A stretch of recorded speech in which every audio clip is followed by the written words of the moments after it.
The earth is filled with the glory of the Lord, and the heavens declare his glory. The earth is the Lord's, and the fullness thereof. Numbers 14:21, Psalm 19:1, and Psalm 24:1. The stars are his. This is the beginning of a series looking at the true and original meaning of the constellations. Many of us are indoctrinated into thinking that the zodiac of stars, the Mazarot as it's called in Hebrew, is not a fitting study for Christians because of astrology, newspaper horoscopes and fairground fortune-telling.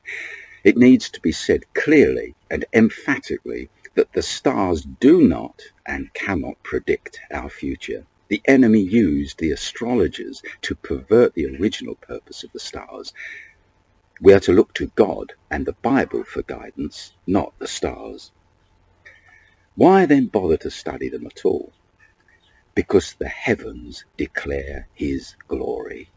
And the real message of the stars is infinitely more exciting than the meaningless confusion of mythical heroes, monsters, and even a woman's wig. God took great care to count, name, and position every star, with the result that the heavens declare the glory of God. Psalm 19 verse 1. Now here are some very relevant Bible verses. Forget the abuse that the pagan minds have done to the stars over the centuries and listen with fresh ears to what God says. Isaiah 40 verse 26. Lift up your eyes on high and see who has created these things. In other words, look up and be directed to God, the Creator. He brings out their host by number. He calls them all by name. God knows the number of stars that there are and every one of their names. They are precious to him. He doesn't overlook them. He will not allow them to be misinterpreted forever. The stars are his. By the greatness of his might and the strength of his power, not one is missing. There isn't one too many or one lacking. Take one away and God would know. Add one and God would also know. They're exactly what God wanted. Psalm 147 verse 4 says, he counts the number of the stars. He calls them all by name. Can you detect the tenderness of God here?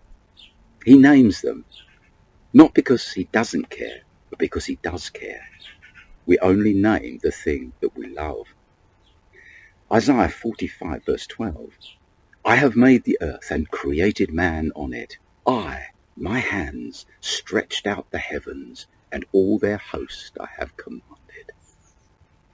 Psalm 8 verse 3 says, when I consider your heavens, the work of your fingers, the moon and the stars which you have set in place.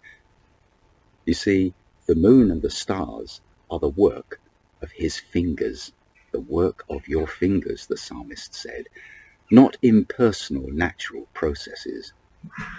The word for in place, where the scriptures say you have set them in place, the Hebrew word is kun, which means to be firm, stable, and established. Psalm 19 verse 1. The heavens declare the glory of God. No wonder the devil has made such tireless efforts to desecrate the glory of God in the heavens through astrology and mythology. The question is, can we reclaim the original message that declared the glory of God? Can we clear away the graffiti, revealing the original writing, and reclaim the stars for Christians? The answer is a resounding yes, we can. Thanks to the 19th century work of Miss Frances Rolleston of Keswick and the Reverend E.W. Bullinger. We shall see that the glory of God that is being declared daily is the glory of man's redemption through God's anointed one, who we now know to be Jesus Christ, Yeshua HaMashiach, Jesus the Anointed One. It is the gospel that is the glory of God, and it is the gospel that the heavens declare, and it agrees perfectly with the gospel in the written word, the Bible. This is a simplified diagram of the 12 major constellations as they surround the Earth. There's the Earth, there's the Sun. As we orbit around during the year, certain constellations are hidden by the Sun, the brightness of the Sun itself. Here the Earth is pictured in the July-August position. Now it's a continuous circuit. And so this raises an important question. Where do we begin the story? Because a circle has no obvious beginning.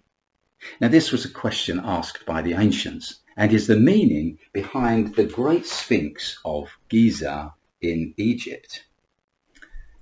Some argue that the extensive erosion of the monument indicates that it was built by an advanced civilization before the Genesis flood. But whatever the age is, these people were thousands of years closer to the original interpretation, predating Babylonian astrology and Greek mythology, both of which contributed to obscuring the truth in the sky, filling the sky with meaningless nonsense to the enemy's delight. The Sphinx tells us where to begin the story of the stars. It has a woman's head and the body of a lion. Now, is there anywhere in the circuit of constellations where we can find these two together? Virgo is the woman's head and Leo is the body of the lion. This is where the story starts, right here. Now there's further evidence that we've interpreted the Sphinx correctly. In the temple, the ancient temple of Esna in Egypt, there is a famous depiction of the constellations, and an image of the Sphinx is placed between Leo and Virgo. In fact, even the word Sphinx is interesting. It means to bind closely together. This is where the story is bound together. This is the beginning and end. Now, Bullinger noted an overall pattern. Let me show you the contents of his book, which is very interesting. Hope you can see that. The first 4 signs concern the Redeemer. This is book 1, the Redeemer and his first coming. Virgo, Libra, Scorpio, Sagittarius. The second book, as he calls it, concerns the redeemed, the saved. That's Capricorn, Aquarius, Pisces, and Aries. And the third and final book goes back to the Redeemer, this time his second coming, Taurus, Gemini, Cancer, Leo.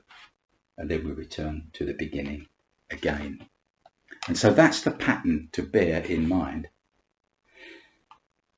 The 12 constellations, the major constellations, each one also has 3 attendant constellations. These are called decans, and they all reflect on the same aspect of the gospel as the major constellation. So we'll include these in the study as well. Now, the subject of the first video then will be Virgo, the Virgin. One final observation, a personal opinion. When you look at the night sky, the stars do not suggest these images. They appear to be random. It's not like those books we had as children called Dot to Dot. You joined the dots and a hidden picture was revealed. It's not like that. That's the secret of it all. Men see what is precious to them. The early generations of Adam, Seth, Shem, Enoch, Abraham saw God's promise of redemption written large in the stars. Genesis 3:15 was treasured in their hearts from the beginning.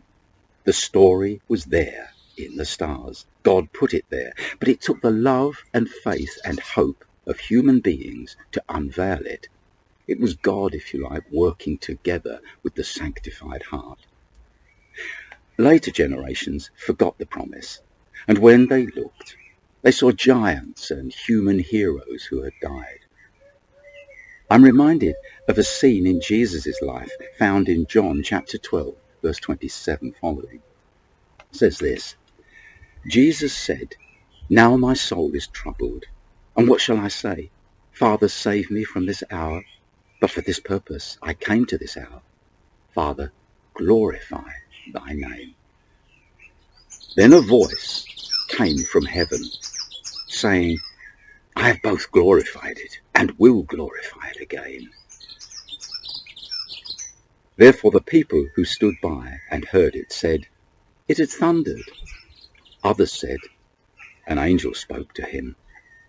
Jesus answered and said, This voice did not come because of me, but for your sake. What would we have heard if we had been there? What we see and hear depends on what is in our hearts. Some said thunder, others said an angel. Actually, both fell far short. The truth was more wonderful than they could imagine. It was the voice of God himself. Likewise, the stars declare the glory of God. The stars are his.